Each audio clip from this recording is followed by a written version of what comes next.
Ladies and gents, boys and girls, what is up? Apologies, guys. We had some technical difficulties. Now we are back up and running. Looks like we are good to go. And our good friend Chris Marler going to join us here in just a second. I see Xavier. I see Travi. Again, guys, I was scrambling this morning in the studio, getting ready for everything and, chopping up content, working on some stuff, what have you. And got to about 11:59 and realized I had forgot to set up the live stream, and it looks like, let's see, is YouTube now giving us problems here? No, YouTube is live, Travi. YouTube is live. Yeah, because we got 7 watching there. YouTube is live. I see my guy Bruin Nation commenting in YouTube, John Edward. Again, guys, appreciate you all tuning in. Also, those in the Big Cock Club Discord, head over to the TDC Questions channel. The TDC Questions channel to be sure your questions are answered there. Yeah, we should be good to go. Okay, sorry about the technical difficulties, guys. Like I mentioned, let's take a deep breath. Woo! All right, welcome. Wednesday, December the 6th, 2023. Appreciate each and every single one of you tuning in, guys. Like I mentioned, we have got a jam-packed show for you guys today. Of course, we're kicking things off here in just a minute or so. Our good friend Chris Marler of Saturday Down South, Saturday Football Uncensored Guide. Also, it is game day as we talk Gamecocks and Clemson, the game tonight at Little John Coliseum. Obviously, this is the most highly anticipated basketball game for the Courtcocks to date. Lamont Paris and company put their 7-0 record on the line at Little John Coliseum. Clemson also 7-0. Guys, we'll break down that game in its entirety. We'll talk top storylines, players to watch for. I'll lock in my official prediction for the game as well. Also, who should be the favorite to win the Heisman Trophy? The Heisman finalists have been announced. We'll run through those, guys. I'll give my takes on who I think should be hoisting the trophy, who earned the hardware this season. Also, guys, we'll talk transfer portal. The latest intel coming from the portal. There's been a lot of movement this morning in the SEC and, of course, on the South Carolina side of things. Then, guys, later in the show, end of show, we will get into the daily mailbag segment, taking your questions, your comments, your voicemails as well. Again, guys, thank y'all so much for rolling with the punches. Technology is great until it isn't. So like I mentioned, the live stream this morning, getting it all set up. Things got a little crazy. Things got a little wacky. But I appreciate you all, your love, support, and your patience with us. With that being said, I appreciate his patience as well. He joins us every single Wednesday. Our good friend, Chris Marler of Saturday Down South, Saturday Football Uncensored, and simply put, an SEC champion. He is in the building. Chris, what's going on, my man? Congratulations to you, the Alabama Crimson Tide. And I will say this, my horrific takes over the summer about Alabama at least earned me about 20,000 views on YouTube because my SEC championship reaction video, Bama fans have been eating it up as I was eating crow all day Monday, man. What's going on? Yeah, man, I tell you what, I'm still celebrating, still enjoying it. I didn't think we were going to get in the playoff either way. So beating Georgia, I thought was just going to be like the cherry on top at the end of the season. I'm not going to get into whether they should be in the playoff or not because they shouldn't. But yeah, man, that was an awesome game. It was just I was just trying my best not to get emotionally invested for the entire first half, and because I just felt like it was going to be a loss. And then second half rolls around, we were up by 10 the entire game. They weren't even doing anything. They weren't executing on offense the second half. They were like, I think they had three and outs and like in a punt or in a fumble or something like that. Like I kept waiting for the wheels to fall off, and like they've done all year, they did not fall off, and it was awesome. Yeah, that was a classic for sure, Chris. And we'll go straight to the game. I thought Alabama's physicality, obviously, against Georgia was really impressive, limiting the Dogs to 78 yards, I think it was, rushing. Mm-hmm. I know you had to really enjoy, by the way, the commentary this week of from the Dog fans, the complaints about the referees, the injuries. I mean, it's been every excuse in the book, I would imagine. Well, I tell you what, I wouldn't even say it's an excuse, man, because this is going to sound crazy, but if you're missing several of your top offensive weapons, fun fact, it's very difficult to win big games like that. Now, I was told personally from Georgia fans all over Twitter for 2 years that you can't make excuses like that. I won't do that to them because it's not an excuse, just what happened. So, yeah, I think honestly the biggest surprise for me was going into that game. All the things that Bama used to do and now Georgia seems to do better than anyone in the country with their physicality. They out scheme everyone. They lean on you late in games. All those things. It seemed like Bama did those to Georgia, which I was not expecting. Like, I mean, even late in the game when they had, I think, second and goal from the 1, it took them three separate runs trying to get into the end zone. Just all night, like it seemed like that was one of those games where, Georgia wasn't playing their best, but they're going to figure it out. And at some point, they're going to, tighten up. And I was just really impressed by Bama being able to, one, like, shut down the run with how good Kendall Milton has been playing, how good that O-line is. And then I was very confused about what Mike Bobo was doing the entire night. Like, McConkey and Bowers are clearly hurt.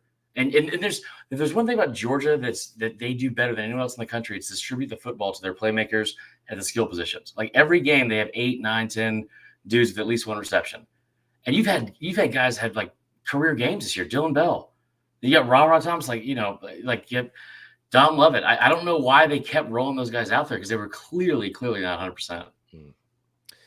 Chris, of course, we talked last week, and I followed your timeline leading up all the way to game day. And like everybody else, like the fan in you when game day comes, right? You have that glimmer of hope, if you will, that things can go your way. And you were really level-headed last week. I think you picked Georgia to win the game. When was the moment in the game on Saturday where you felt like Bama's got this? Or I guess you said that you felt like at some point the wheels were going to come off. Was there a moment, though, where you started to grasp, like, Alabama's going to win this game? So in the second half, I think Bama was up by 10 at the half. They got a drive late in the first. Because also, remember this, Georgia scored on their very first possession. I thought the script was going to have to be, all right, you got to come out on fire and like do what a lot of teams have done to Georgia this year, which is score first, and then, Georgia catches their breath, they make adjustments, and everything's fine. Bama goes 3 and out, and Georgia scores just like, hot knife meets butter, and goes 6 plays, like 75 yards. For the next 44 minutes, there were 8 drives from Georgia. They punted 5 times, kicked 2 field goals, only made one of them, had a turnover, and then like kneeled it to go into the half. That's unheard of for this Georgia offense over the past 3 years. So they got to the second half. I kept thinking they'd make adjustments. And when Bama was up 3 with 10 minutes to go, and Georgia went on 4 plays in like a minute and a half, I was like, shit. And they answered. Bama answered, and they go on a 4.5-minute drive. And I'd say the coolest part was one of the things that I'm most impressed with Kirby Smart over the past couple of years that he's been able to do with Monken especially, and then a little bit with Bobo, is he keeps part of the playbook for the whole season. So there's wrinkles on like in that playbook that they haven't showed anyone until they need it, because they don't need to. Like, that's how good they are. And that's not something Bama's done for the past couple of years, but they came out on that up, I think it was up 3 with like 2.5 minutes to go, and Georgia has all their timeouts, and Tommy Reese lines them up in 5 wide. First off, I've about lost my damn mind when they were at 5 wide. And then they run a wrinkle of a play that they haven't run all season. I was really impressed by the coaching, and then even I was very, very down on this year. Mm-hmm.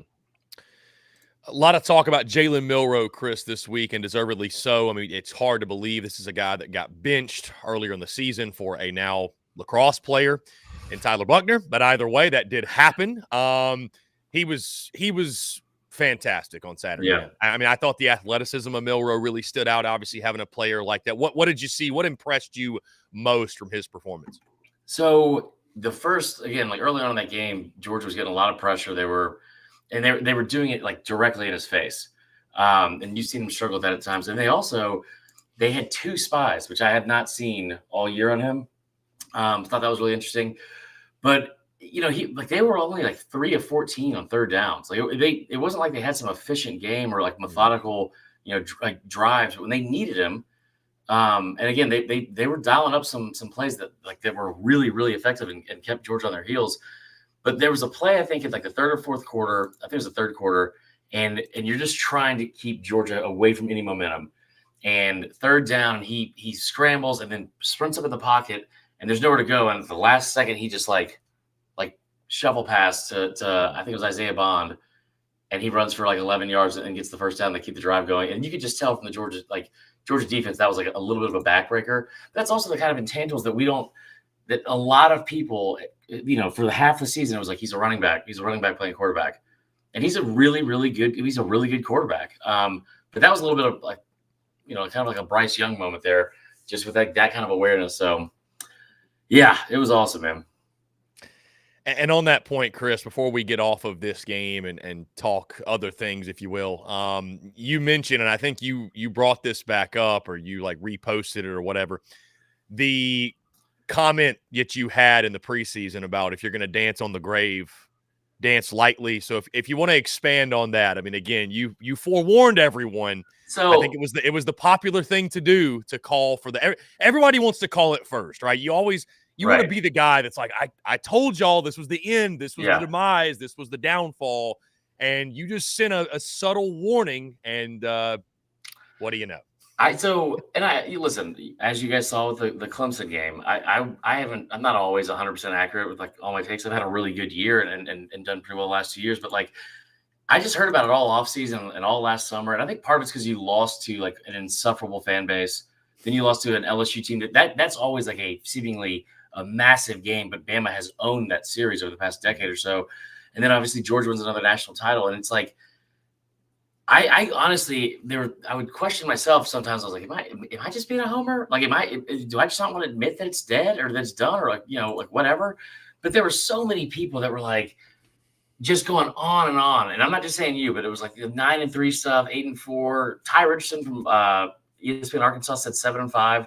Like, but even no matter what the record was, everybody was dead set on they're going to go 10-2, and they were going to do it, by the way, without a loss to Texas. It was both coming in the SEC, and I just kept thinking of the fact that, like, dude, like that's 2 losses by 4 total points, both from the last play of the game. Going into the season, they had 5 total regular season losses by a total of 15 fucking points over the last 6 years. Like, that's insane. So to assume that Brian Kelly going to Tuscaloosa is just going to turn around in Tennessee all of a sudden, there's been nothing for a decade and a half, they're going to just beat them 2 years in a row. If you're dancing on the grave, you better fucking dance lightly, because I mean, like I hear it all the time. Damn well he hears it, and it has really, really fired him up for people like close to the program. It's been a season-long thing that I can chip on his shoulder. So, Chris, moving into the aftermath, right? Obviously, the drama that followed with the playoff, I know you mentioned top of the show, like you still think Bama shouldn't have gotten in. I mean, your thoughts on it. I understood why the committee did it. I think really what it was, Chris, is a flawed system got exposed, and I'm surprised it took this long. But I mean, you literally had 4 slots for 5 Power 5 conferences. Like, at some point, it was going to backfire, and it's a perfect segue into next year with an expanded playoff. But somebody had to get left out, and I just don't feel the committee thought it would be a fair playoff without SEC representation. Now, Florida State fans are probably going to be mocking me about the word fair there, but I mean, your thoughts on how it all played out, because I think once you saw Texas at 3, you were like, okay, Bama's in. That's it. They're definitely in. I wasn't that confident, but looking back in hindsight, it was like that should have been like a sign to all of us. Saturday night, like there were things that still needed to happen, because it wasn't like Bama was 5th or 6th, right? Like they were 8th, and they had been there for 5 weeks. Like they hadn't moved. Texas was also sitting there at 7, and like one thing I really didn't understand was it seemed like each week they were very inconsistent in what their criteria was, and they kept throwing up Oregon in our face. And like Oregon's a good football team, but it was like they're winning their games by 30 and 40 points and blah blah. It's like, and then you look at their resume, and they've only played their best wins were 2 4-loss teams, and one was a backup quarterback, but they had the eye test. And then you're like, okay. And then Ohio State loses, but they only dropped to 6, still in front of Bama and Texas. And you're like, they're just setting themselves up for failure. It's like they kept thinking, yeah, we'll figure it out. It's fine. Like, we'll figure it out. Like, it'll work itself out. I think they thought it was going to work itself out. It always does. It always does. And like, this whole musical chair situation they've set up with, like you said, the 5 Power 5 conferences and then 4 spots. What's even more fucked up about that entire thing is when they first made it, you clearly didn't even consider, we're never going to put a G5 team in here. We're like, it's going to be the best 4. We'll have debates on it or whatever. But going into that Saturday night game, I thought FSU would lose. They had a third string quarterback in, and that's what I thought had to happen.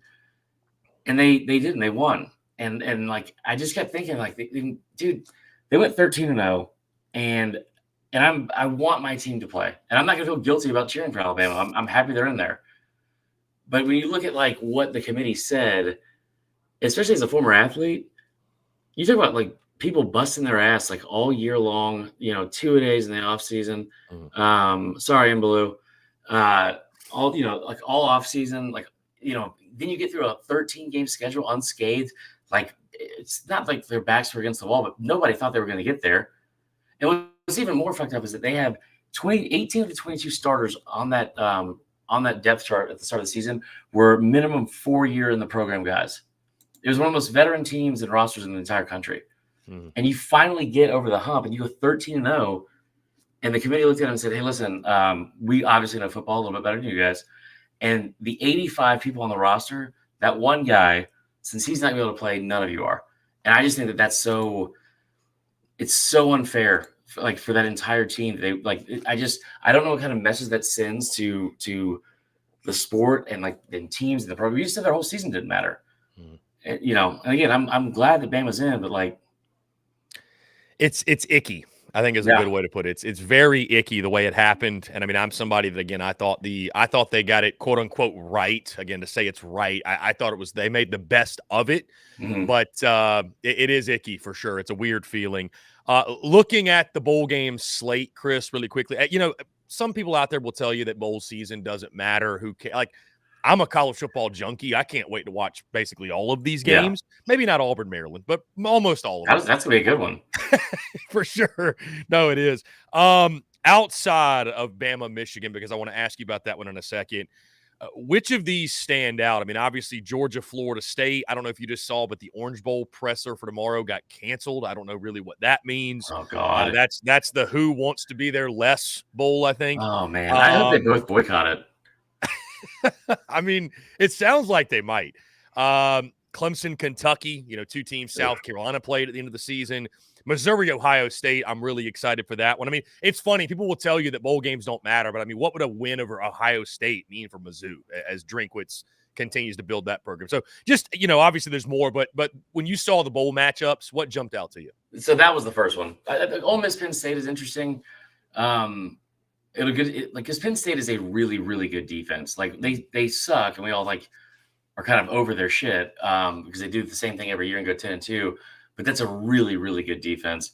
They're gonna have a couple guys opt out. I think Ole Miss is gonna win that game, and I think it's also a very good spot for Kiffin to kind of show what he can do consistently. And again, in the season with only 2 losses, Bama and Georgia, that's an incredible job by him.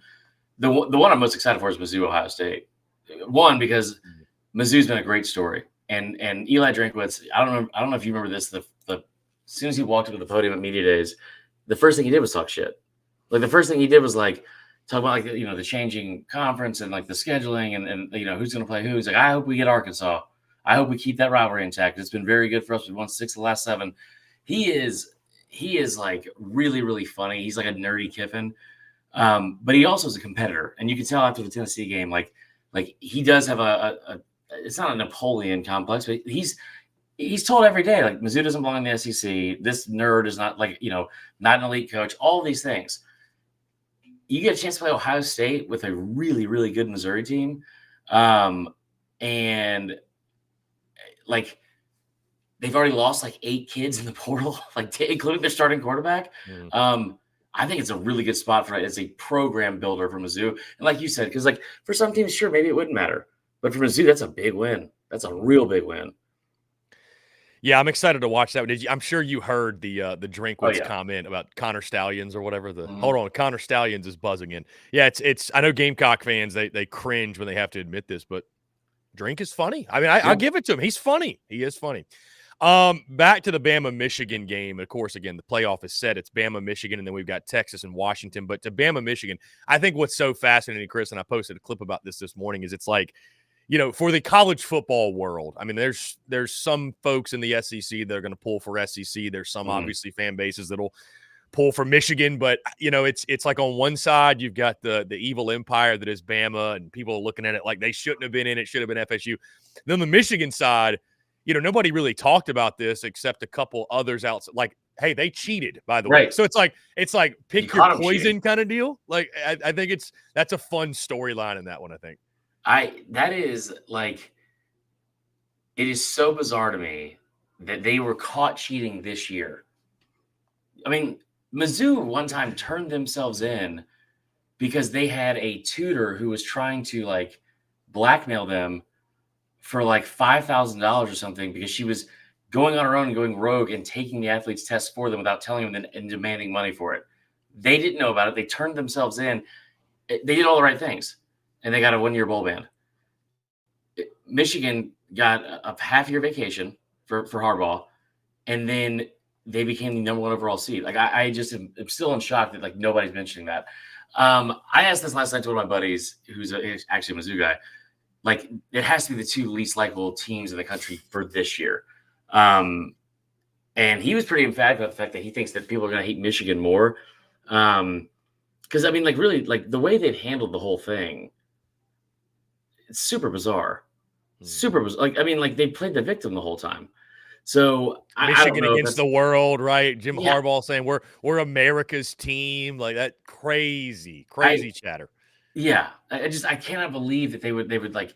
It's one thing, we talk about this in Beamer sometimes. It's like one thing to say it in private, but it's another thing to go up in front of a podium and be like, you know what, I am going to say this.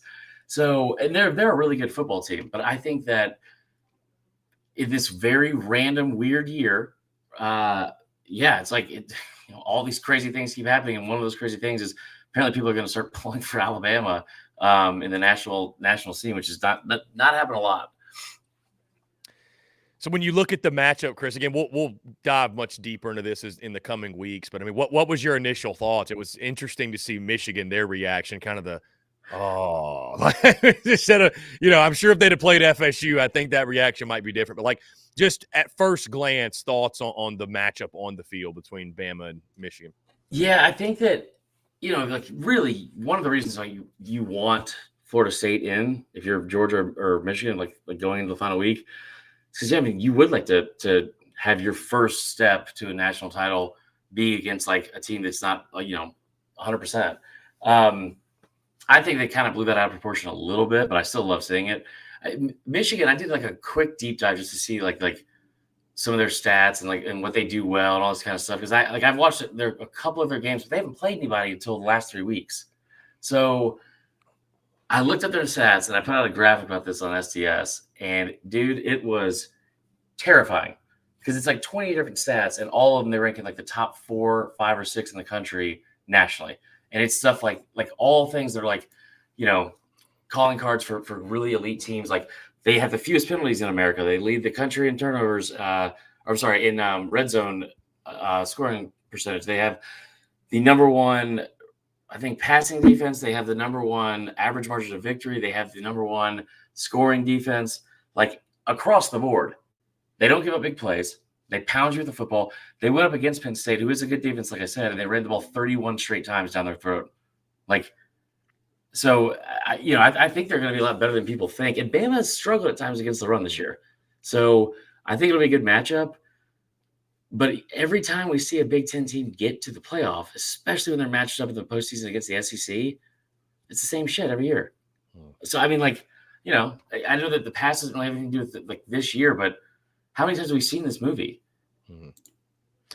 And Michigan is the slight favorite in the game. Alabama, though, with time to get ready, extra time, if you will. I mean, again, like you mentioned, tread lightly. Tread lightly if you're going to tread in that one. Switching gears a little bit, Chris, I saw, of course, because I was tagged in the SDS video, basically the coldest takes. And it's actually inspired me. I don't know if I'll be able to do it tomorrow, maybe Friday or some point. I feel like I must go back and do what were my coldest takes of the season, because I had some really horrific ones. I mean, Bama 9-3 is the tip of the iceberg. I had Ole Miss finishing 7th in the West. I had, Missouri going 6-6.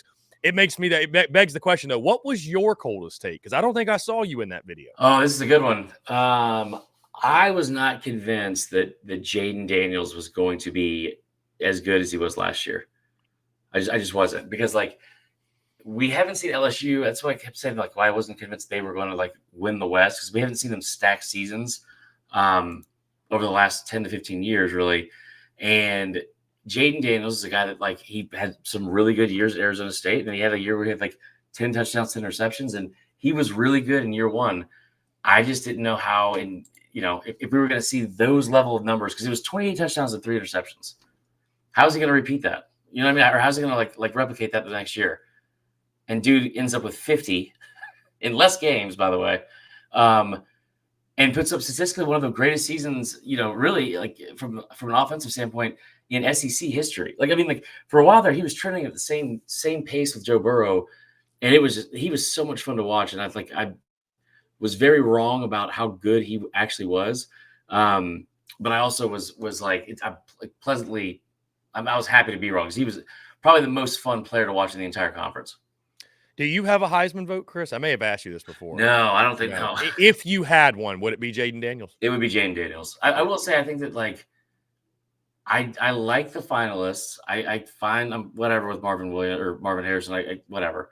I will say that like what I don't like about the Heisman, this happens a lot. It happened the year that Kyler beat out Tua, which is we go from month to month where somebody is the clear-cut front runner. Saquon Barkley, 2016.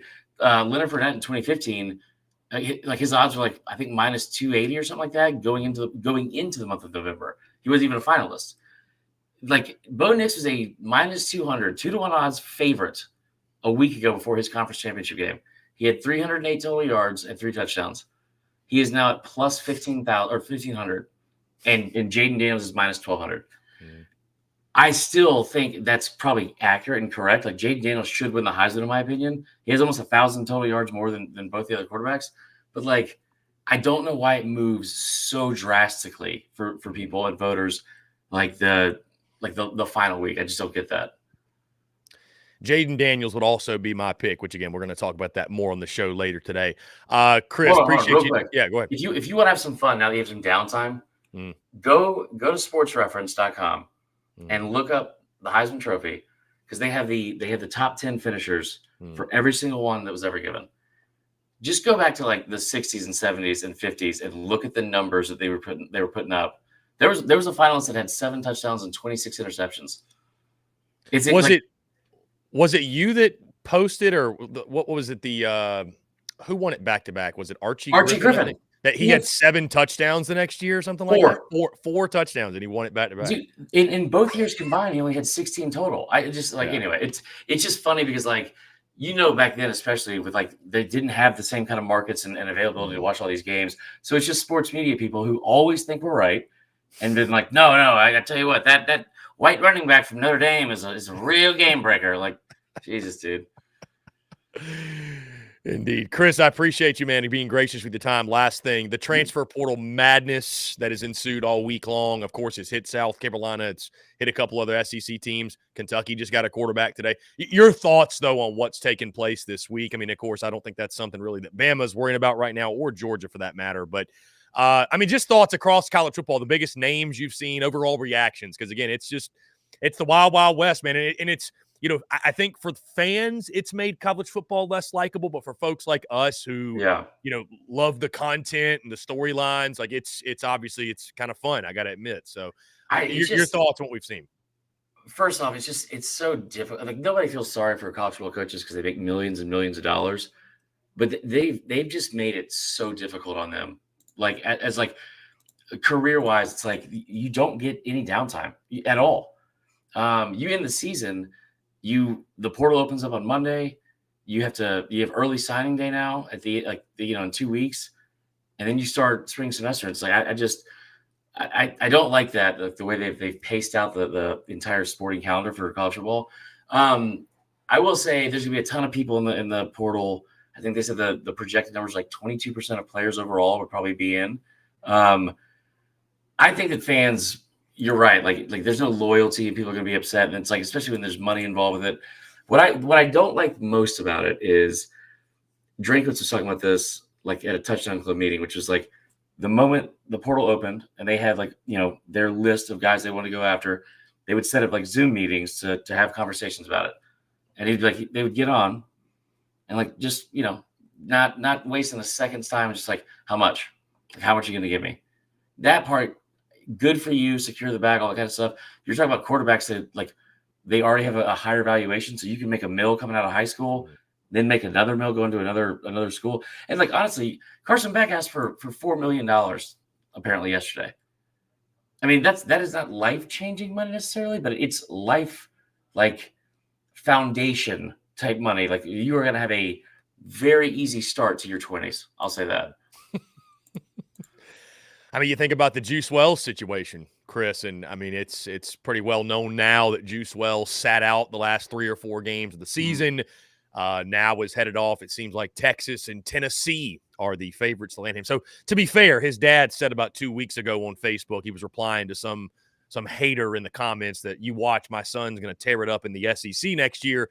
But little did Gamecock fans know that it was going to be at another school. Right. So, and also well before the portal was even open. So yeah, it's situations like that. I mean, that I hate it for the folks at South Carolina, the collective folks, because it's, we've talked about it a lot this week. The black eye, a situation like that puts on the NIL efforts, and people are like, well, why would I give my money if a guy's just going to up and bail? And I mean, it's somewhat of a mess, but I guess everybody's dealing with it. So, yeah, you're not demanding $4 million from SDS, or you're going to hit the portal. I think you should, honestly, man. Yeah, we'll see how that goes for sure. Why not? I think we got an Amazon gift card for $100 last year, so I'm still trying to stretch that out in Biden's economy. Yeah, it doesn't go as far as it used to. Yeah, for sure. Chris, I appreciate you taking the time, my friend. It's always a pleasure. And we'll do it again next week, man. You're the man. Sounds good, brother. I'll talk to you then. Oh, man. Great stuff. Our good friend Chris Marler of Saturday Down South, Saturday Football Uncensored. Really appreciate him weekly taking the time to chat. Guys, we're going to jump into a quick break. On the other side, the Fighting Quarter Zips look to stay undefeated. Can they do so? We'll see. We'll talk about that and more on the other side of this break. You're tuned in to the Daily Crow. The Daily Crow is also brought to you by our friends over at A1 Air Quality Consultants.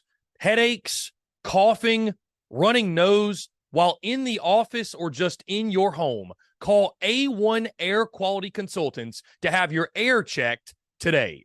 From Columbia to Asheville, Anderson to Charlotte, they are your breath of fresh air for all of your air quality needs. Be sure to give them a call or shoot them a text today at 864-619-2092. That's 864-619-2092. You can also contact them via email at a1airqualityconsultants@gmail.com. Be sure to check them out. We thank A1 Air Quality Consultants for their love and support of the Spurs Up Show, and tell them that Chris from the Spurs Up Show sent ya.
Watch your doggy, ho.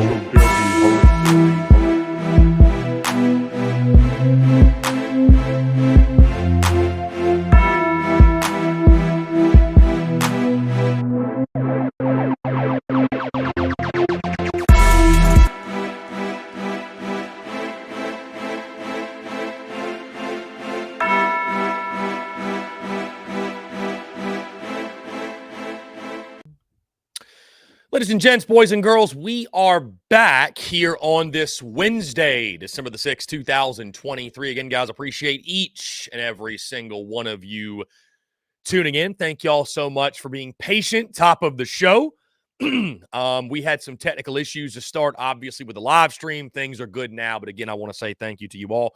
Also, want to say thanks to our good friend Chris Marler of Saturday Down South, Saturday Football Uncensored, for taking the time to chat. Always really good stuff. I know he is on the mountaintop right now. Vibes are high if you're Chris Marler after Alabama wins the SEC title. And, of course, they are in the college football playoff. We'll take on the Michigan Wolverines. And, guys, by the way, over the coming weeks, we will be breaking down, previewing, predicting all of these bowl games. Also, we're going to have special guests on from each of those schools to help us break down those games, guys. More details on that later in the show. But in the meantime, guys, it is game day.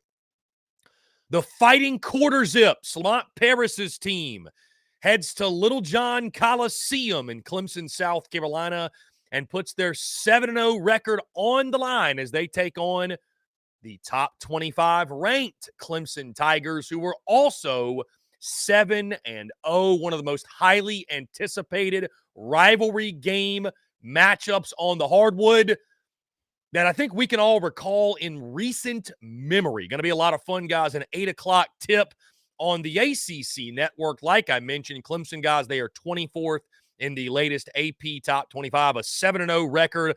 High-quality wins, guys. They beat Alabama at their place as nearly a double-digit underdog. Beat Pittsburgh in their last game on the road. Brad Brownell, their head coach. And, of course, guys, this was a prove-it year for him. So far, so good for Brownell. The Tigers are averaging 80.3 points per game, allowing 68.7 points per game and shooting 48%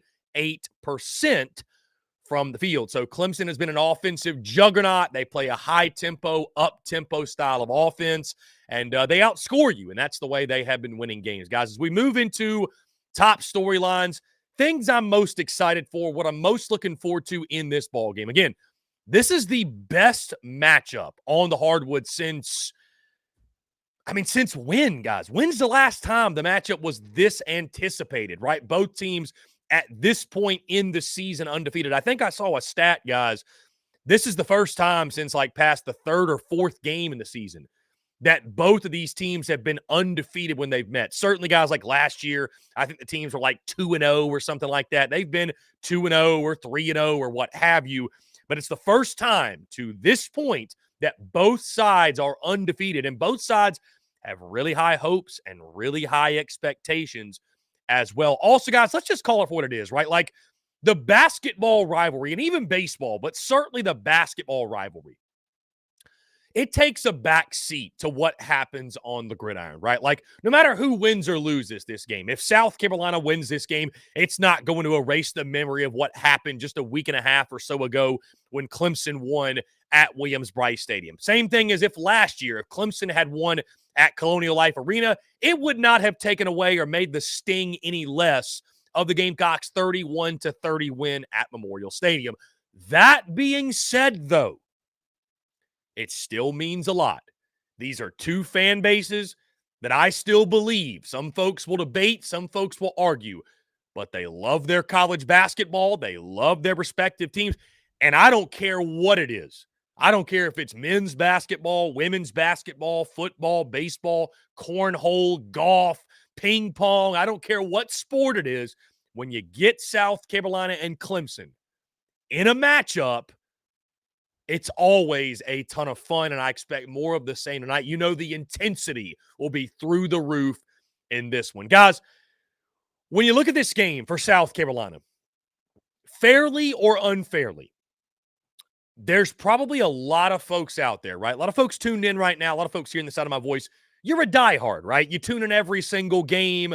You're not you're not a casual, if you will, right? That's the beauty. There's not a lot of SEC casuals out there, but you know as well as I do that many folks who are especially still in football mode, they've been watching this team from afar, and they've acknowledged the nice win, sure, beating Grand Canyon, beating Virginia Tech, what have you, all the non-conference play, but they have not let themselves sort of submerge themselves fully into it, right? Like they're not buying the hype right now of, okay, well, I mean, it's just the non-conference 7-0. Well, I mean, who have you played? Like, who really cares? It doesn't matter till January. Admittedly, guys, I've been a skeptic at times. Like, I understand it's really hard to get into it when we're so immersed in football right now.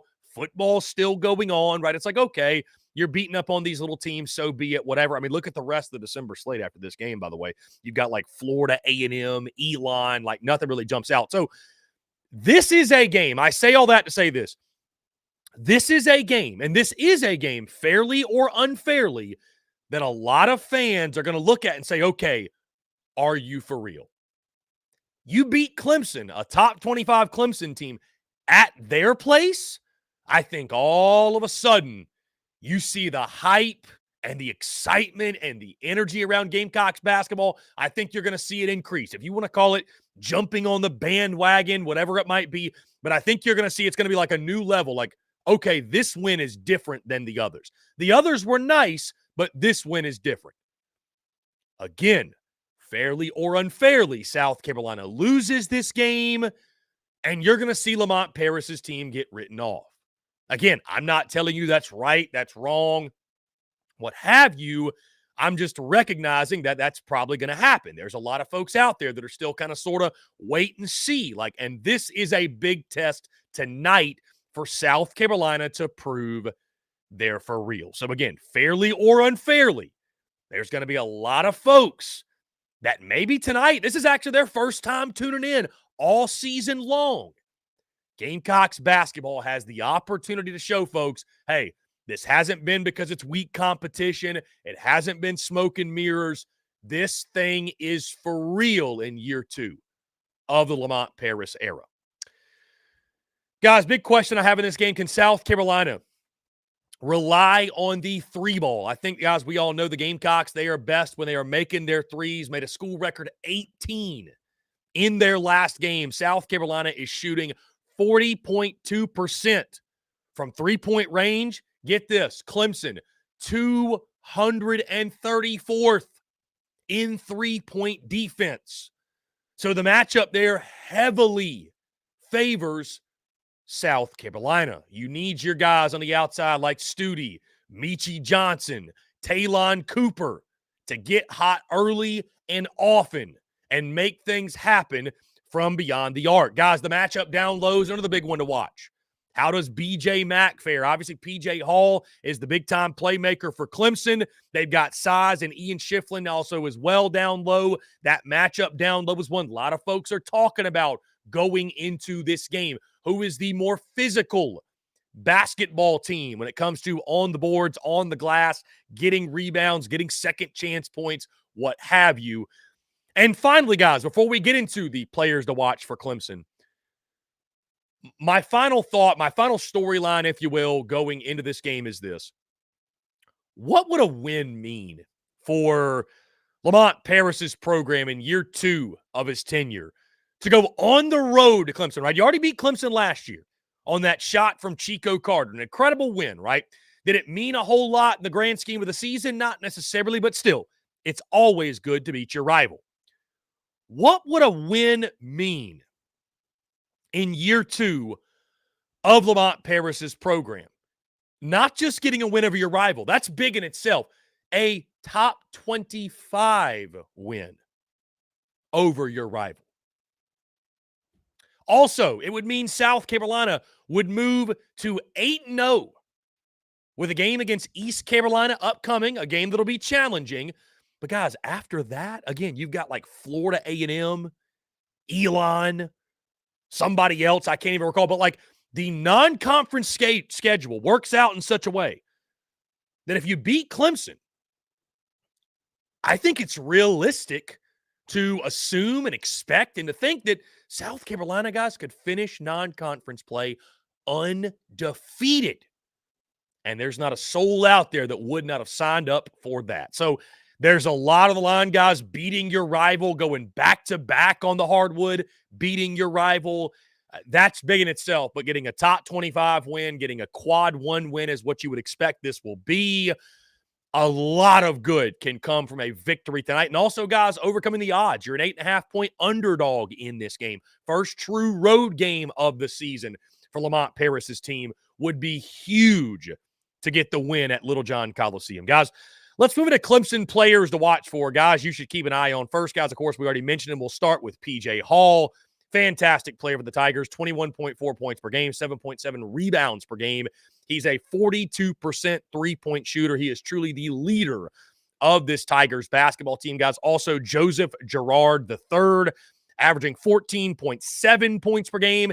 He's a 46% three-point shooter, which is the best on Clemson's team. And finally, guys, the big physical specimen down low, Ian Shiflin, 7.7 points per game, 9.3 rebounds per game. That leads the team in regards to rebounds. So Clemson's got a little bit of everything, guys. Brad Brownell's done a really good job assembling this roster, and they're confident coming into this one, guys, which leads me into my prediction.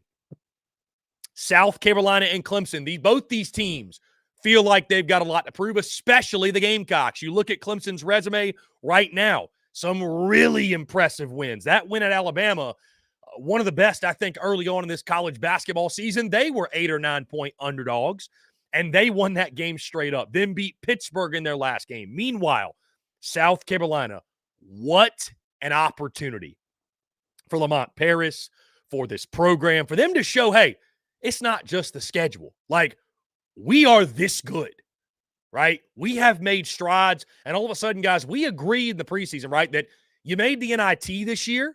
That was going to be a successful season, especially after what year one had in store. You beat Clemson.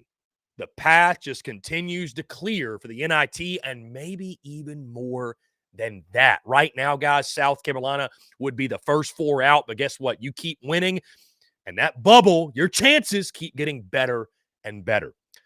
First true road test for South Carolina.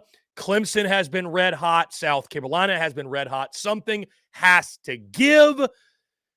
And unfortunately, guys, I do favor the home team in this one. Call me a skeptic, call me a hater, what have you. But what I've seen from Clemson thus far, their quality of wins, I just know more about the Tigers at this point.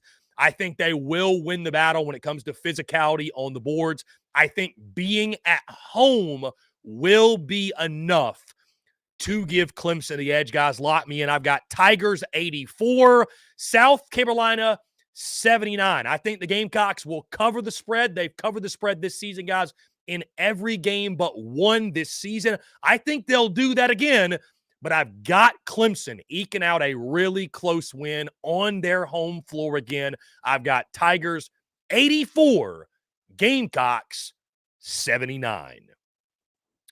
Guys, we're going to jump into a quick break. On the other side, we'll keep the conversation rolling here on this Wednesday. All that and more, guys. You're tuned in to The Daily Crow. The Daily Crow is also brought to you by our friends over at A1 Air Quality Consultants. Headaches, coughing, running nose while in the office or just in your home, call A1 Air Quality Consultants to have your air checked today.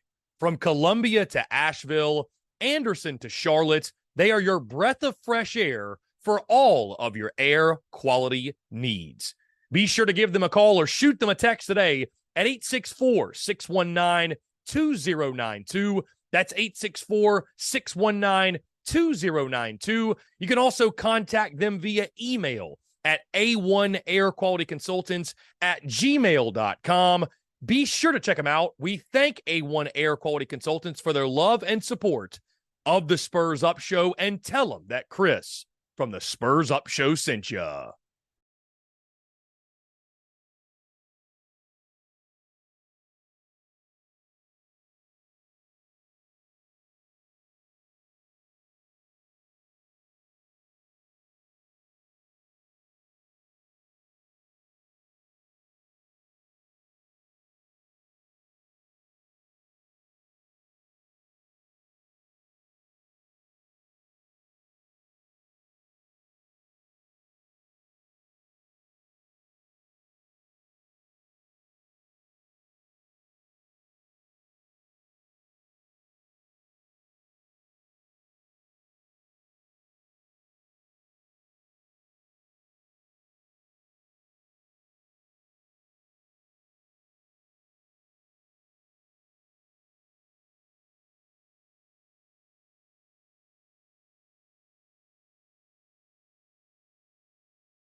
Macho Dougie, ho.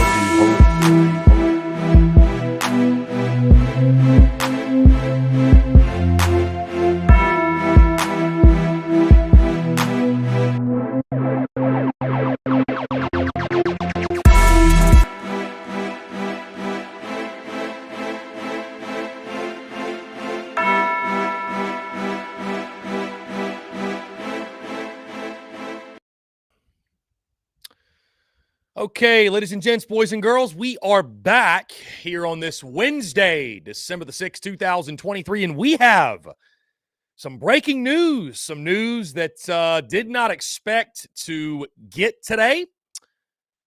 In case you have missed it, and we are reacting live to this, as I just saw this over the break, Gamecocks running back Mario Anderson is officially entering the transfer portal. This being reported by Pete Nakos of On3 Sports. The Post says this: South Carolina's Mario Anderson plans to enter the transfer portal. A source close to the grad transfer tells On3 Sports. A former D2 All-American, he was the Gamecocks' leading rusher with 707 yards and 3 touchdowns, average 4.9 yards per carry. The Big Spur has also come out and reported this, that it is actually happening. They are expecting Mario Anderson to enter the transfer portal. So, what does it mean? I mean, the Big Spur tweeting, Gamecocks running back set to hit the NCAA transfer portal. I mean, guys, the hits keep coming. I mean, the hits keep coming. You know, we talked about it yesterday about potential staff changes. Did there need to be changes? You know, what changes should there be? How is Montario Hardesty still employed in Columbia? I mean, that's the question. How is Montario Hardesty still employed? And listen, I know that loyalty's not a thing in college sports anymore, and certainly if you're expecting loyalty, you should not do so. But man, wow. And apparently, from what I heard over the break, was texted that Mario Anderson was presented with an NIL deal. Again, this is just what I've heard, guys. This is per sources. This is rumors, if you will. But from what I heard, Mario Anderson was presented an NIL deal that he did not like. He did not like the portal deal presented, and I guess his camp decided that, it wasn't enough and that he'd rather go in the portal, look elsewhere, and weigh his options. And I mean, guys, that's what you get when you've got, when you've got free agency with no guardrails. Why wouldn't a kid test his value? Why wouldn't a kid test the market? Also, guys, I'd like to highlight O'Donnell Fortune has signed a deal with the Garnet Trust, so he will be back. It was rumored he was going to go to Florida, actually. So O'Donnell Fortune back, but the loss of Mario Anderson, unfortunately, I think outweighs the gain that O'Donnell Fortune is at defensive back. And, we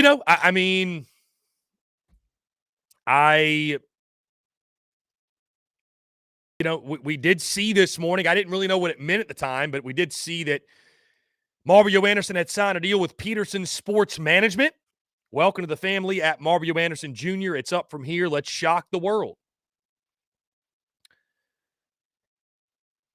And guys, admittedly, as I sit here and I soak this in and think about this, I'm going to let you all in on a bit of a secret now that Mario Anderson has entered the portal and probably not coming back to South Carolina. I'm going to let you guys in on a bit of a secret. This doesn't surprise me. This doesn't surprise me in the sense that Mario Anderson is pursuing the bag. Assuming that's what he's doing, right? Because Why else do you it's like Marshawn Lloyd all over again. Why else would you transfer when you are the starting running back? Like, you're the guy, right? Unless South Carolina brings it into the back. But, like, either way, Mario Anderson, had he returned, would have been a very large part of what South Carolina was going to do next year, right? Offensively. I mean, you'd have to think so. Am I surprised to see Mario Anderson chasing the bag? No, I am not. No, I am not. Personally, I am not. I'm going to tell you why. Because around this time last year, right, it was when Mario Anderson committed to South Carolina. Either way, it was around this time last year, maybe a couple weeks further into December, right, closer to South Carolina's bowl game. I got contacted by a guy, forget his name, but I got contacted by a guy that was an agent, basically, for multiple players. I don't think he was the agent for Jaheim Bell. I've shared on the airwaves before to you guys about Jaheim Bell. It was either he or in his camp. I think it was Jaheim Bell directly told me that we tried to get a convo with Jaheim Bell. We tried to get an interview with Jaheim Bell. And Jaheim Bell told me for 15 minutes of his time to chat on the airwaves, it cost $500. I said, thanks, but no thanks. I'll stand on business. Thanks, but no thanks. I'm going to stand on business on that one. Politely turned him down for obvious reasons. Anyways, fast forward. I don't think it was the same guy, but I had a guy hit me up. Said, hey, man, I got a couple guys here. They're down to do some work with the Spurs Up show. I said, cool. That'd be fun. Why not? Started listing off players on the roster that are still on the roster right now. I believe most of them. $500, $400. He mentions Mario Anderson, who at that time had not played a down for South Carolina, right? Hadn't played a down. Was a stud at Newberry, but hadn't played a down. He said, yeah, I can get Mario Anderson on your show. It'll be $300. $300. And listen, I respect it. Get your bag. But that's why today, Mario Anderson into the portal to chase the bag, it doesn't surprise me. Because that man was trying to chase the bag and get the bag from the second pin hit paper that he was coming to Columbia. So, hey, good on him. Good on him. Good on him. I wish him best of luck. I mean, I think you're a fan in college football. I don't care what team you're a fan of. But you're a fan of college football. You just have to completely detach yourself, guys, from, nothing can surprise you. Nothing can surprise you. I mean, what's crazy is that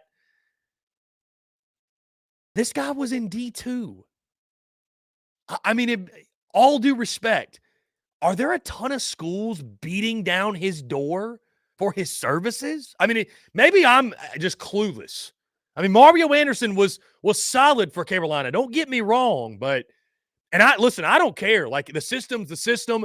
The NCAA exploited the athletes for forever, but it does not surprise me when Mario Anderson, again, he was trying to get the bag from the moment his name got affiliated with Carolina. Wanted me to give him $300 for an interview. I wouldn't do it then, and I sure as hell wouldn't do it now. To hear some pre-canned answers. Anyways, that's sort of beside the point, but it just goes back to, guys, again. Now, what does it mean for Carolina? They need a running back. They needed a running back no matter what. And there's guys out there. There's certainly guys out there. Rocket Sanders from Arkansas. I think that's one you got to target. I mean, does South Carolina have the NIL backing that they could put together a deal that he would be interested? I don't necessarily know 100%, but you got to go find somebody. I mean, South Carolina, I know you like Dontavius Braswell. I know you like Matthew Fuller that's going to come in. But, yeah, you need a proven power. I mean, guys, South Carolina's in the same spot they were last year. Like, your top back is left, and what do you have left to work with? I mean, I think the running back room is even more dire than it was at this time or than it was last offseason when Marshawn Lloyd left and you know what I mean? Like, so, nothing should surprise us when it comes to the portal and NIL and things can happen. And I just, man, I don't know what it says, man. I don't know what it says when, and I think it's, I don't think it's the right move to question the culture and say, man, the culture sucks. Because, I mean, guys, every team is dealing with this. Every program is dealing with this. But, man, I mean, a D2 guy, what's crazy to me, again, there's no loyalty. It's about the bag. But, bro, you were literally at Division II Newberry. South Carolina gave you a chance to play SEC football. And now you're just going to up and dip for the bag. God. I mean, that's brutal. That's brutal. And I love what Travis Allen says here. Collectives are now the heads of recruiting. That's it. Guys, Shane Beamer, sure, he's going to do the recruiting, but you know who's in charge of recruiting now? You know who's in charge of signing guys? The Garnet Trust, Carolina Rise, J.C. Sherbert. These are the people in charge now of making sure you retain your talent, more importantly than get your talent. You retain your talent.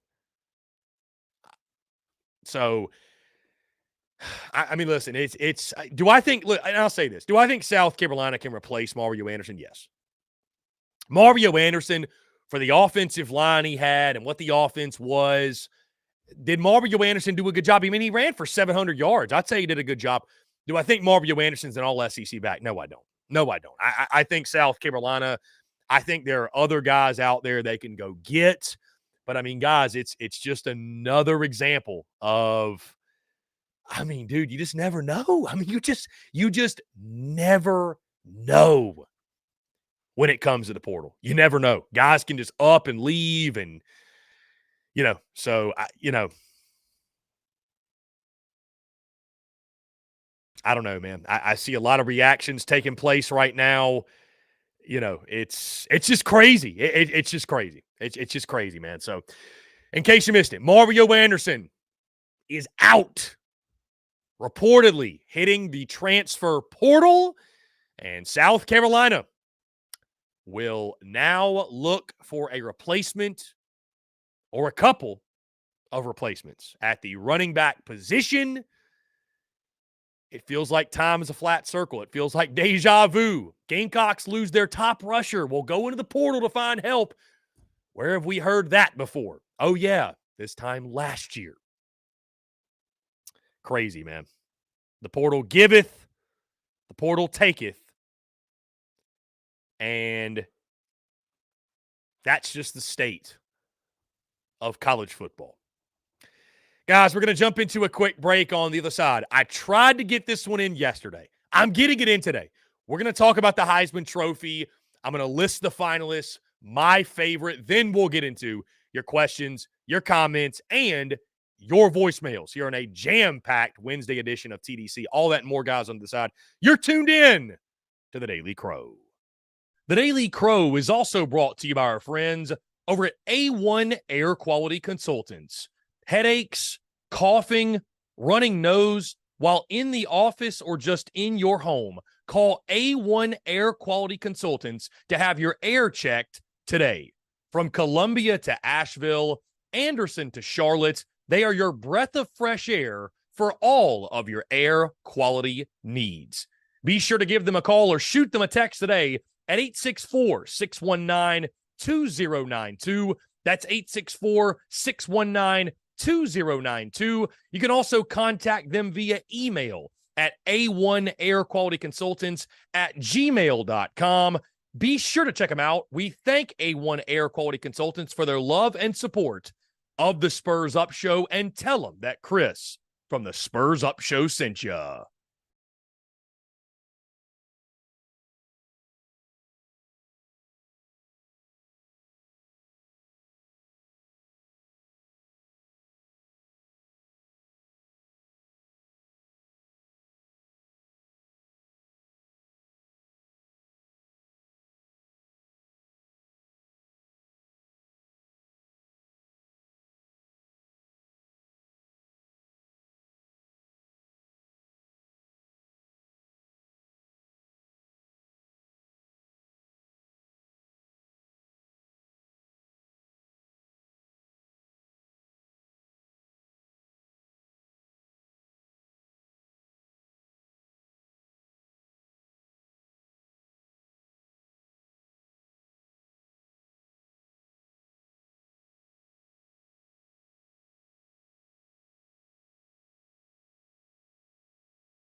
Muscle Dougie, ho.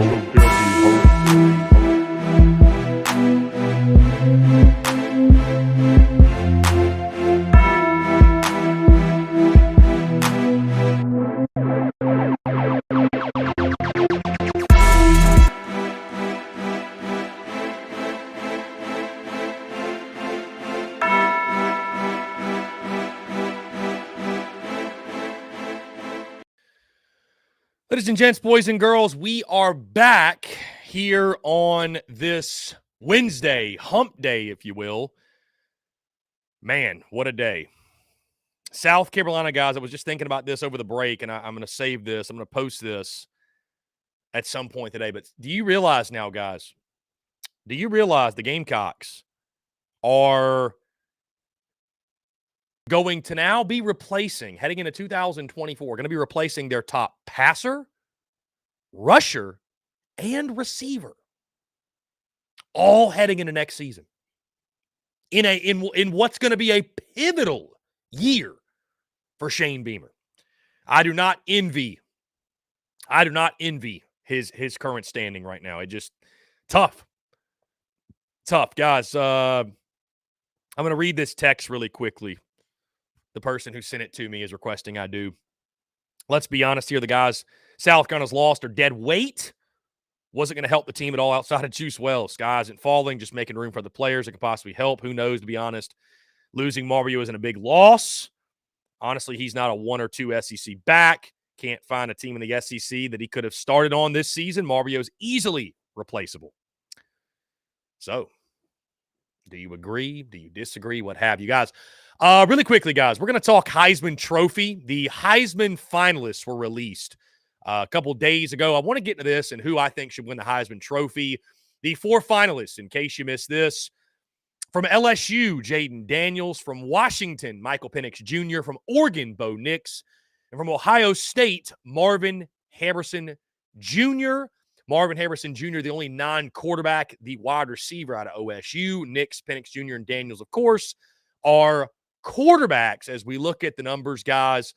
Jaden Daniels, how about this? 3,812 yards passing, 40 touchdowns, 4 interceptions. But, guys, it doesn't stop there. He ran for 1,134 yards and 10 touchdowns this season. He was incredible. Also completed 72% of his passes. As we look at Michael Penix Jr. from Washington, this season, 4,218 yards passing, which led all of college football in passing yards, 33 touchdowns, 9 interceptions, rushing totals, 29 carries, minus 18 yards, 3 touchdowns. So, again, did not really run the football, but an elite passer for the Huskies. That you then look at Bo Nix over at Oregon. Bo Nix accumulated 4,145 yards passing, 40 touchdowns, 3 interceptions. The rushing numbers, 53 carries, 228 yards, and 6 touchdowns to his credit for the Ducks. And finally, guys, Marvin Harrison Jr., the receiving stats this year. What's interesting, he actually had a better year last year, technically. 67 catches, 1,211 yards, 18.1 yards per catch, 14 total touchdowns. He also had 2 carries for 26 yards and a touchdown rushing as well. Guys, reading off those stats, reading off those numbers. I know there's some of you out there, you look at Michael Penix Jr., what he's led Washington to, 13-0. I totally get that. But, guys, you can't ignore the numbers. And Jaden Daniels, throwing for just under 4,000 yards, 40 touchdowns, 4 picks in an SEC season. That alone is impressive. That alone is impressive. Then you factor in what Jaden Daniels did as a rusher, leading LSU in rushing with over 1,000 yards, 1,134 yards, 10 touchdowns on the ground, 8.4 yards per carry. Guys, do you realize when you average it out, Jaden Daniels per touch averaged over 10 yards per touch? This man averaged a first down every time he touched the football. Every time he touched it, it was a first down. Jaden Daniels, if you're picking anyone else other than Jaden Daniels to win the Heisman, guys, you're off your rocker. I get what Michael Penix Jr.'s done with Washington, getting into the playoff undefeated. I totally understand that. I'm not taking anything away from him. And I know that LSU, they went 9-3. Maybe they fell short of expectations, whatever. But those numbers in an SEC season, over 1,100 yards on the ground, guys, from the quarterback position. I mean, he did it all for LSU. Overcame a historically bad defense. What he meant to his team. I don't care however you want to slice the Heisman Trophy, like what it should mean, what it's supposed to mean. But it's not just supposed to mean, okay, well, you're the best quarterback on one of the best teams, you win. It is the best overall player. The player who means the most. Jaden Daniels fits every category. So, 4 great candidates, I think, this year. I think all 4 guys deserve to be there. But Jaden Daniels, in my opinion, should be, and I think will be, the clear-cut winner of this year's Heisman Trophy. Guys, we're going to jump into one final break. I've got to set up the phone line here. After that, guys, we'll run straight through the end of the show, taking your questions, your comments, your voicemails. So just sit tight. Let me get the phone lines up and running, and then we'll rock from there, guys. All that and more on the other side. You're tuned in to The Daily Crow. The Daily Crow is also brought to you by our friends over at A1 Air Quality Consultants. Headaches, coughing, running nose, while in the office or just in your home, call A1 Air Quality Consultants to have your air checked today. From Columbia to Asheville, Anderson to Charlotte, they are your breath of fresh air for all of your air quality needs. Be sure to give them a call or shoot them a text today at 864-619-2092. That's 864-619-2092. You can also contact them via email at a1airqualityconsultants@gmail.com. Be sure to check them out. We thank A1 Air Quality Consultants for their love and support of the Spurs Up Show, and tell them that Chris from the Spurs Up Show sent ya.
Marshall Dougie, ho.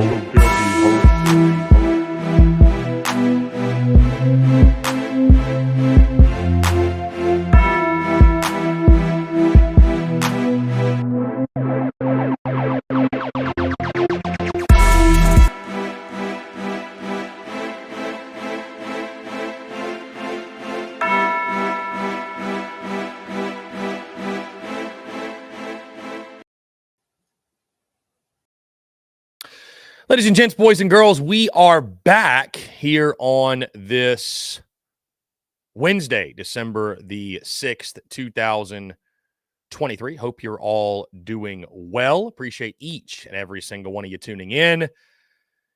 Guys, we're taking your questions, your comments, your voicemails at 843-790-3377. That's 843-790-3377. Let's see. Okay, cool. Guys, we're getting into your calls. We got a couple voicemails. We got a couple texts, and then we will continue to rock and roll. Without further ado, let's go ahead and kick things off.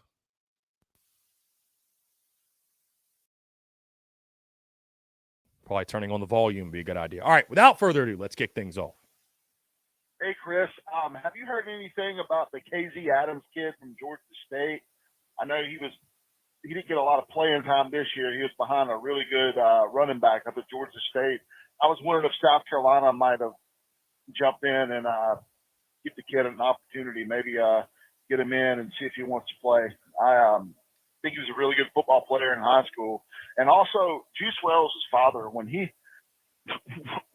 tweeted out that Juice Wells was going to kill the SEC this year, isn't that kind of proof that these guys are behind the back tampering with college football, these coaches are? It seems like he knew where his kid was going to go, when he tweeted that.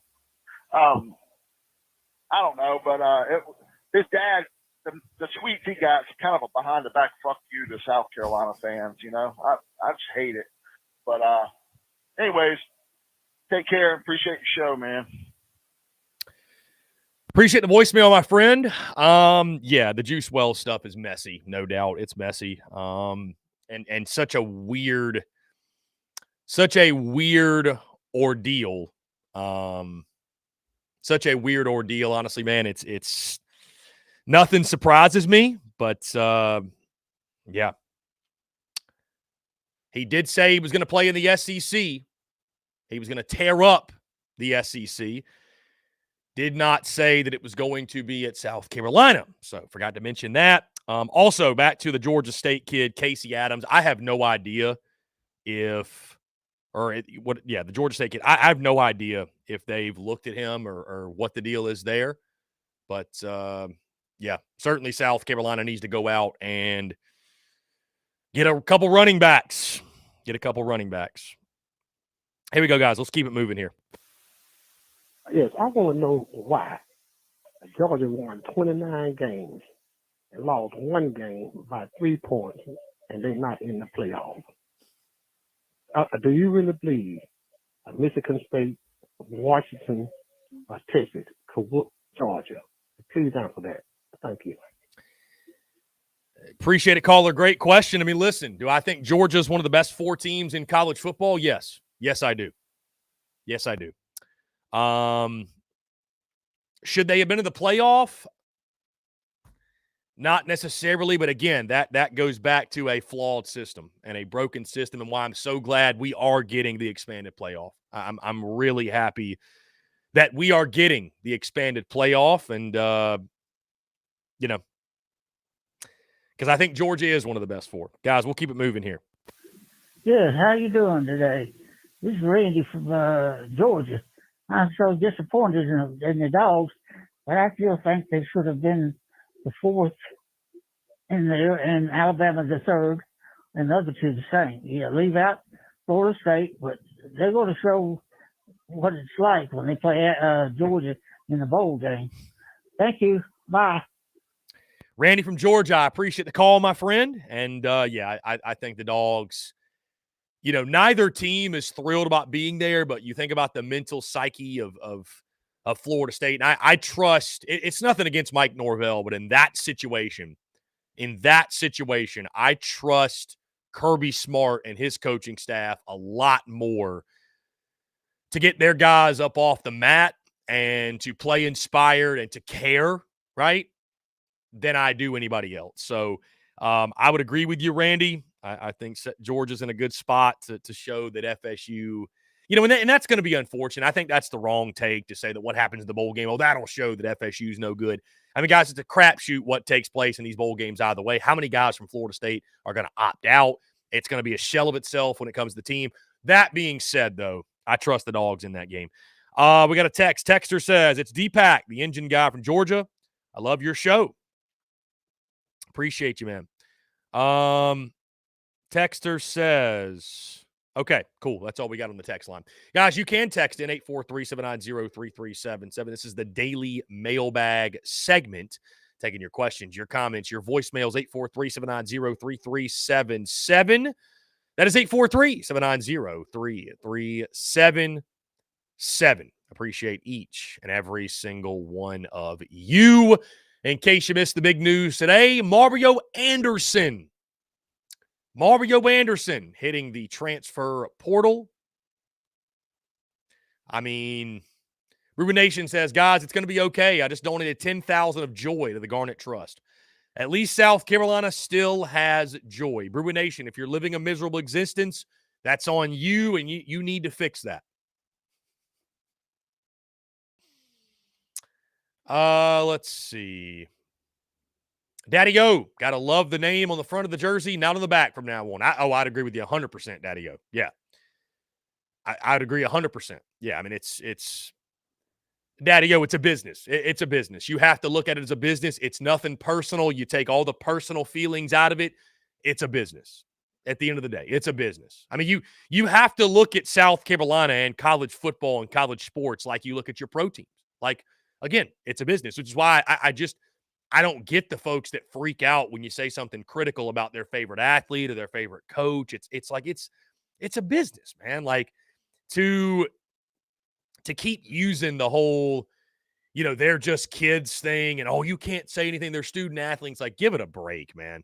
I'm not saying go out there and just rip people for no reason and to go over the line. Like, I'm not saying that at all, but dude, the people that still act like, it's, calm down. No, it's like, dude, these are paid professionals at this point. Like, they really are. They really are. Like, the term student athlete for most of these top guys especially means nothing. It means nothing. Austin Gregory says, not everything's tampering. Drinkwitz spoke on this 2 days ago. Agents can freely speak to other agents. It's perfectly legal, and it's not tampering. Morally correct? Nah. Legal? Yes. He continues, tampering means to interfere with contractual obligations. No contracts equals no tampering. I mean, listen, people are going to find a way, Austin. You want to call it tampering? You want to call it bending the rules? They're going to find a way. They're going to find a way. Bottom line, point blank. They're going to find a way. So, Travis Allen, remember the collective can contact whoever they want. All the schools have to say is we are not affiliated with the collective. I mean, yeah, it's a collective world, man. Buck Thomas, the team will be unrecognizable next year. Just have to pull for the jersey. Again, Buck, that's the way you have to operate as a fan, man. That's the way. That's the way you have to operate as a fan. I mean, that's the best method of operation so that you don't get let down. You know what I mean? So, again, that goes for every single school out there, every fan base. Sieber, Chris, how do you find joy being walked by the whole SEC? Sieber, our resident Tennessee fan. Like I said, Sieber, it's a business. I don't take any of it personally. I stopped letting Gamecocks football ruin my weekends long ago, Sieber. I'm going to leave it at that. So, let's see. Buck Thomas, Rocket Sanders, Lenoris, and Logan's scheme makes too much sense. No way we make it happen.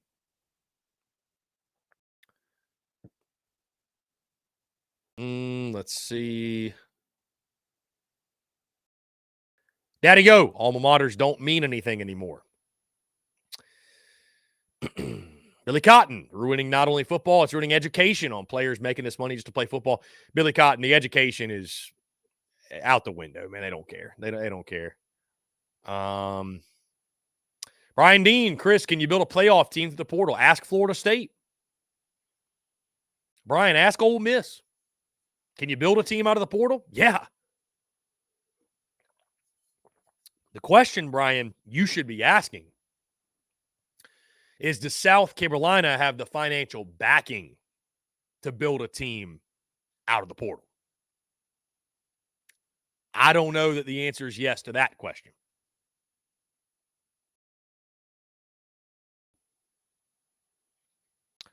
Let's see. The chat is going wild today, as you would imagine.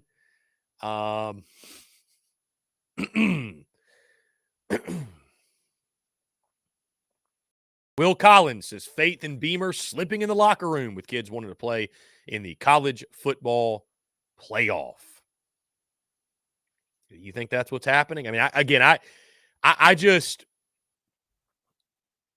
I don't think you can look at it and say for sure that the culture's crumbling, because it's happening everywhere. I mean, this is literally happening everywhere. Coach Ford, anyone that can form their own opinions can see that this staff is in over their head. By the way, guys, side note, rest in peace, Gamecock Jesus. I know that everybody's freaking out right now, but rest in peace, Gamecock Jesus, truly. That was sad news. Very sad news to see this morning. Let's see. Robbie Davis, texter, says, I can't wait to see South Carolina take on Clemson in Porta-John Coliseum. Go Gamecocks. Your friend, Zaxby's Hall of Famer, Robbie Davis. Will Collins says, it's all about money, and teams in the college football playoff can offer more, point blank. Carolina will never have a ring. This school will be rinse and repeat, a stepping stone, as we see. Is South Carolina doomed and destined to be a stepping stone school? I mean, listen, I can see why people would think that, man. It's frustrating to watch.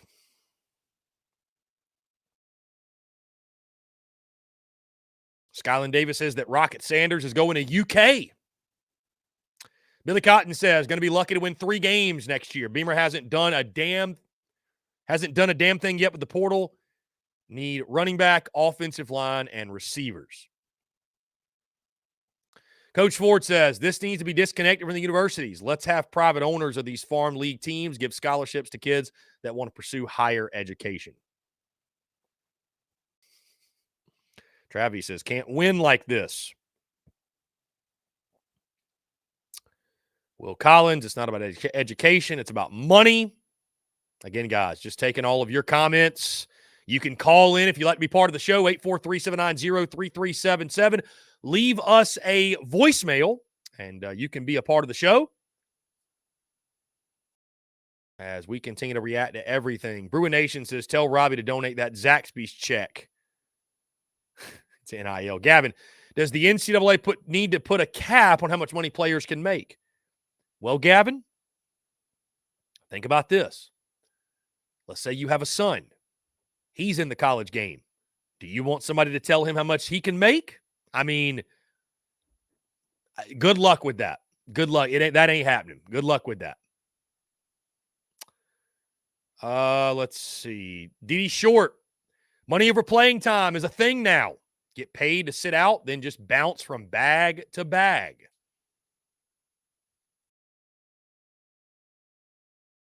Buck Thomas, portal season's going to be awesome on the new video game.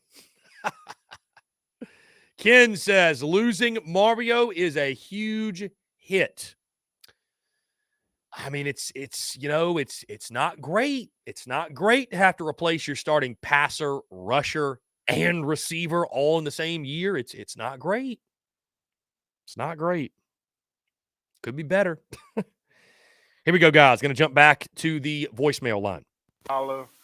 Flat salary a week, and if you're a good performer, then hold on. Let's get back. I don't know what just happened. We started from the middle there. Okay, here we go. What's up, Chris? Eric from Anderson. With the Mario Anderson situation, I'm thinking maybe they got a win that Shane gonna switch up running back coaches. I mean, it could be a bad situation too, where he chasing money. And I just think at this point we just need to pay all the athletes like a $500 flat salary a week. And if you're a good performer, then we'll evaluate and pay you more. But love the show. Keep up the good work, man. Eric from Anderson, I appreciate the call. I don't know. Maybe it is the maybe it is the running back coach situation is maybe that's a situation where he heard that and wanted, I don't know, man. And that's what sucks too, is that everything that happens with the portal is all speculation.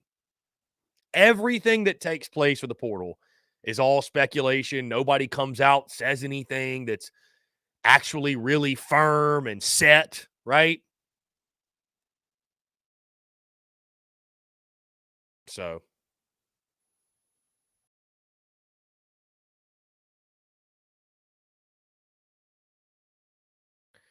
anyways, guys, 843-790-337. Austin Gregory comments, if Brock Vandegrift lands a starting job in Kentucky, it'll be the 8th consecutive year UK has started a transfer quarterback. Insane. I did see our good friend Michael Bratton say that. That is wild.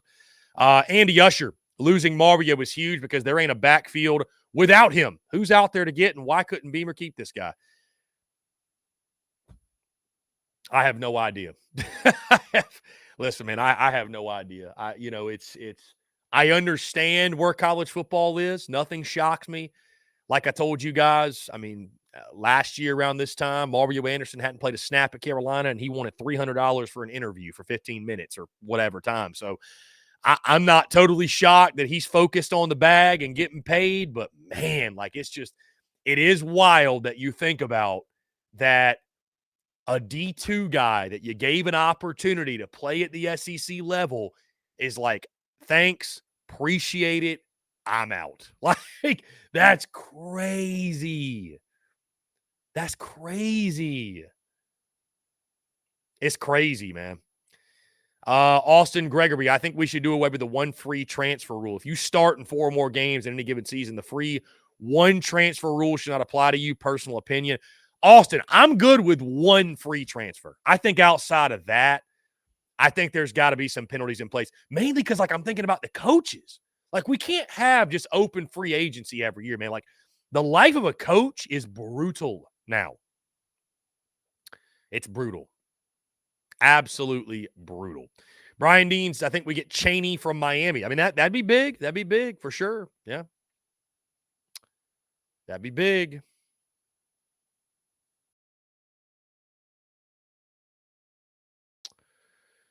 Brian Dean, if we get Hill, you will forget all about Mario. I mean, that would help, Brian Dean, but it's still just crazy, man. Crazy.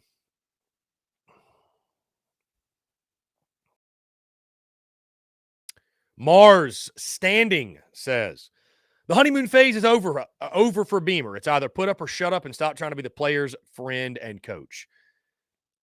I mean, realistically, Mars Standing, I'll say this. There's a long way to go. A lot of time left. South Carolina now, though, has lost their leading receiver, or their best receiver, I should say. They've lost their best receiver in Juice Wells, and now they've lost Mario Anderson, their leading rusher. If South Carolina, and we knew this coming in, if South Carolina is not able to plug holes in the portal, if they're not able to go out and get some difference makers, and they got to settle for FCS guy here and D2 guy there, if they're not able to have a successful portal cycle, okay, like last year, where I said South Carolina was losers in the portal and folks got all upset and up in arms, didn't want to hear it. It was true. If that happens again, and then South Carolina misses a bowl game in 2024, all bets are off. All bets are off on if Shane Beamer returns. That's all I'm telling you right now. I think all bets will be off. Because the bottom line is this. If you cannot succeed in the portal in this era of college football, if you can't retain your current roster, if you can't go out and get more guys and boost your roster, if you can't win in the portal, you can't win in this day and age of college football. You just simply don't have a chance. And it's happening everywhere. I totally get it. But I'm just making the point that you come off 5-7. Let's go all the way back to, you go back to last year's portal cycle. You lose Jaheim Bell, you lose Marshawn Lloyd, you lose Jordan Burch, you lose Gilbert Edmond. You didn't really bring in anybody to shore up those losses. You didn't bring anybody in on the offensive line, God forbid, to shore up that position group. And you paid for it. You paid for it mightily throughout the 2023 season. You went 5-7, you missed a bowl game. If this offseason follows a similar path and you struggle yet again next year, folks, Shane Beamer's seat is only going to get hotter and hotter and hotter and hotter. And I'm not telling you he's going to get fired, but I am going to tell you that if they go 5-7 or worse and the portal stuff continues, the negative trends in the portal,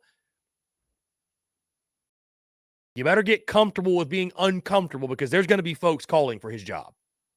Flat out. So I'm not saying I'm going to be doing that. I'm not telling you that. But I'm just saying you better be able to go out in the portal and replace these guys. Because right now you're replacing your top quarterback, rusher, and receiver going into next year. With a schedule that's brutal, I know you're bringing in guys in the trenches. But O-line's probably going to be a question mark again. Right? I mean, you're going to have a bunch of young guys. I mean, certainly having Marquis Anderson, Jatavius Shivers, Trovon Bowe, Big True Babalade, all those guys. I mean, should be in a good position. The O-line should be better. I mean, it can't be any worse. But I'm just saying, man, it's I don't know where the answers come for South Carolina, man. It's because every time it seems like you have something positive.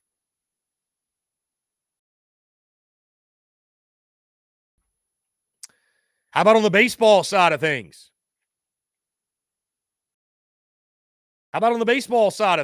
Jonathan French has entered the transfer portal. For all my Yardcocks fans out there, Jonathan Frenchie, has entered the portal. How about that? I mean, this was a guy that played a lot last year. That's one I'm not overly concerned about for the Yardcocks guys, just because I think French, what he gave South Carolina more than anything was depth. But I think they've got some really good young talent that I think probably push French out. Just my opinion.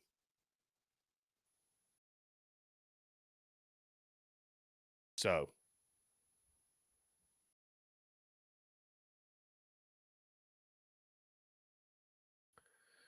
Coach Ford, everybody wants to discuss the kid leaving for money. Only juice left for a bag. Why the rest leaving looks like they don't see a compelling future development.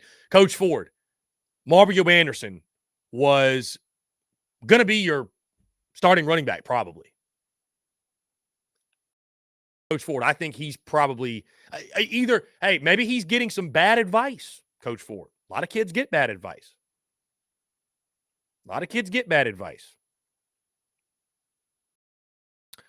Rob Brown says, I don't think this is the Rob Brown from the fan upstate, but it's Rob Brown either way. If Shane gets fired, then what? NIL's ruining any chance of South Carolina ever playing in any game meaningful in January. Rob, listen, I'm not telling you South Carolina should fire Shane Beamer. I think South Carolina should hold on to Shane Beamer, because I think Shane Beamer, he fits South Carolina. It's kind of like Sam Pittman. They're just a perfect marriage. They're a perfect fit for each other. But, I mean, it's an uphill climb, man. Let's just call it for what it is. It's an uphill climb for South Carolina.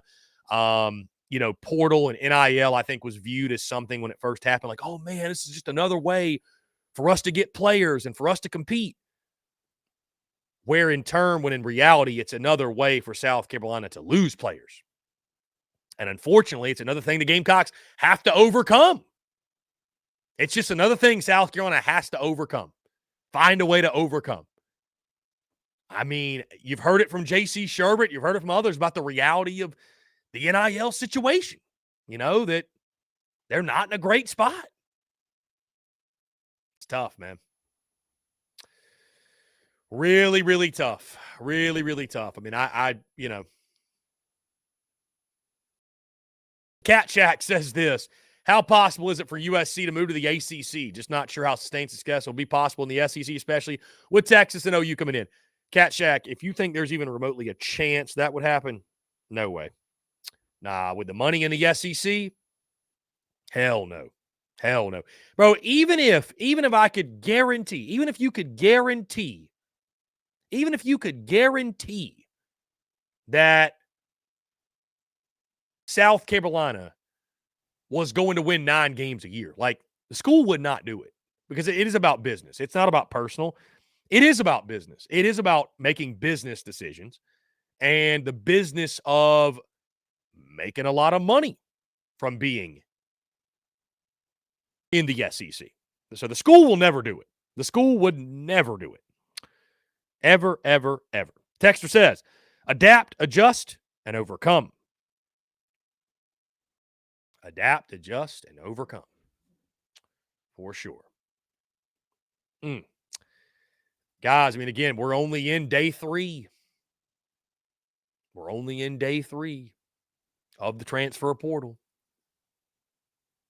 And who knows? I mean, guys, we've seen guys enter the portal and then change their mind and say, you know what, I'm actually going to come back. And, I mean, who knows, man? But that Mario Anderson news is something. That Mario Anderson news is something for sure. Guys, again, appreciate each and every single one of you tuning in. Thank you all so much for the continued love and support. Daddy O says, always football season around here considering the game tonight. I mean, Daddy O, it just never stops. I mean, it's people have been asking me like, Chris, why are you not talking about basketball more? Like, what's going on? Guys, when we're in the midst of football season, it's football that's king. It's football that moves the needle. That's it, right? From a South Carolina level, a SEC level, a national level. People don't start caring about college basketball, man, until at minimum conference play. A lot of folks don't start caring until, we get closer to March Madness. I mean, I'm somebody that I don't not care about it, but when you only have a certain amount of time and football is king and football is what folks want to talk about, it's tough to just jam it in, right? So, but of course, that's why we broke down basketball today. A big game tonight at Little John Coliseum. I'm looking forward. By the way, guys, don't forget, and, we'll see what the crowd is like. I don't know. It might just be a complete dud, but we are going to be hosting the A1 Air Quality Consultants post-game call-in show tonight. Post-game call-in show following the game against Clemson right here. That'll probably air around 10 o'clock or so, but right after the game, we'll take your questions, your comments, your calls as well at 843-790-3377. I mean, again, guys, I don't know how long we're gonna go.